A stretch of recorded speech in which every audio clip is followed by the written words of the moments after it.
반갑습니다. 일본 사회인 문입니다. 이번에는 제가 일본에서 일할 때의 좋은 점에 대해서 말씀드려볼까 하는데요.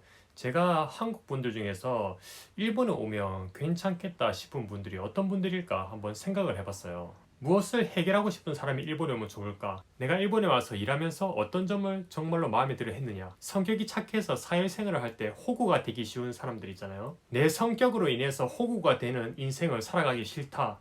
그 점을 이제 인생의 하나의 목표로 두고 계시는 분은 일본에 오면 스트레스 없이 생활 가능하실 것 같습니다. 이 점을 꽤 만족해왔다고 생각을 하고 있어요.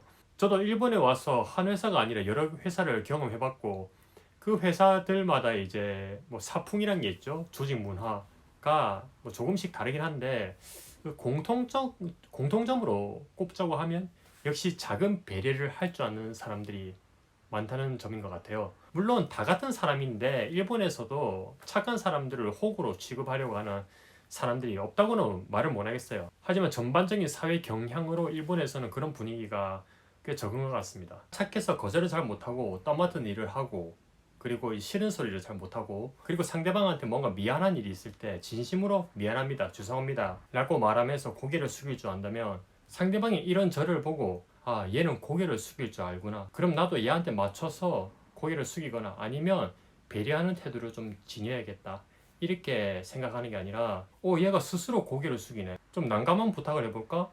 얘가 고개를 숙였다는 것은 내가 얘보다 위라는 소리인가? 자기가 기어 들어오네? 이렇게 생각하는 분들이 한국에는 좀 많다고 느껴지는데 저만 그렇게 느끼는 게 아니라 실제로 한국에서 일하시는 분들 중에서도 뭐 이런 걸 많이 느끼시는 분들이 있다고 해요.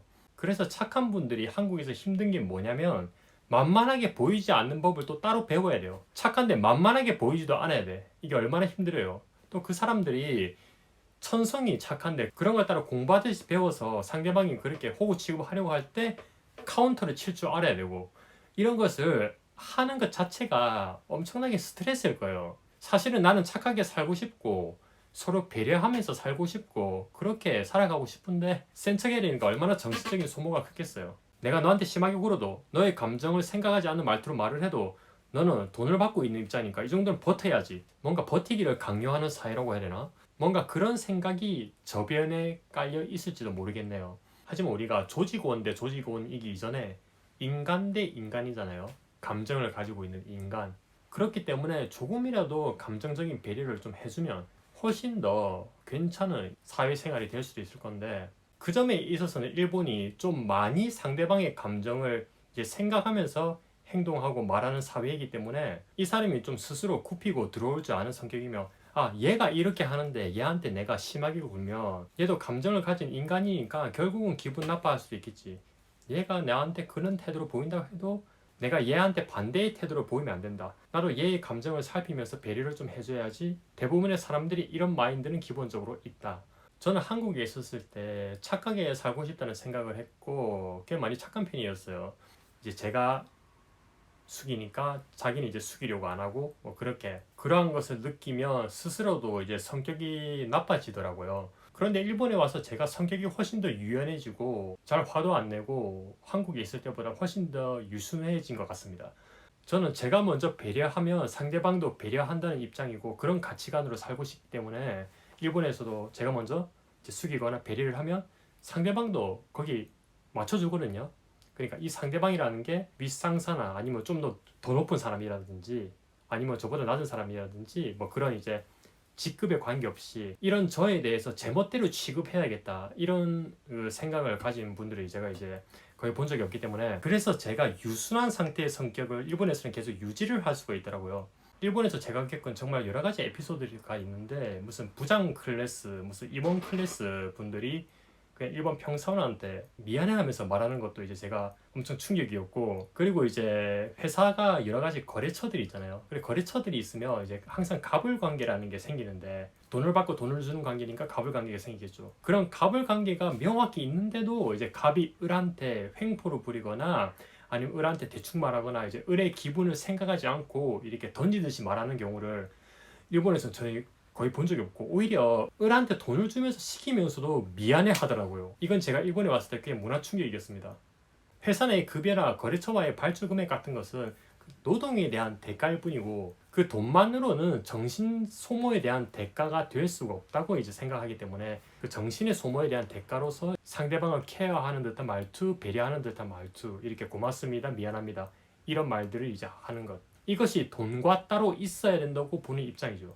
일본 사람들은 기본적으로 직책에 관계없이 상대방에게 어떤 행동을 요구할 때는 미안해합니다. 물론 밑에 사람들은 윗사람이 미안해하면서 말을 하든 아니면 그냥 거침없이 상대방의 감정을 생각 안 하듯이 말을 하든 따르긴 따라요. 그런데 일본에서는 추진력이 아무리 좋은 사람이라도 상대방의 감정을 읽는 능력이 부족한 리더는 금방 도태가 돼요. 왜냐면 그런 사람들을 따르는 사람들도 물론 있겠지만 제가 아까 말씀드렸듯이 마음이 여리고 착한 사람들, 그런 사람들은 상처를 받으면서 그 사람을 따라야 되니까 그 사람한테 감정적인 피해가 가니까 그 사람이 리더직을 오래 유지할 수가 없는 거예요.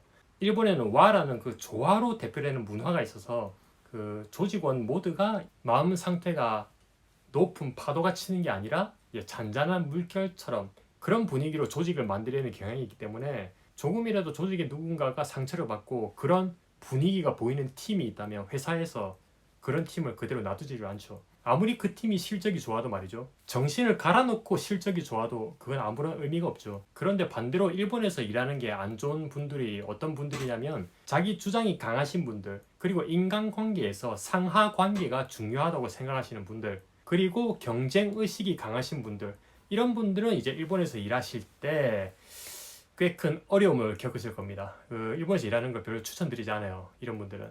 그래도 일본에서 일하고 싶으시다면 일본에 오셔서 조금씩 자기 성격을 바꿔나가야겠죠.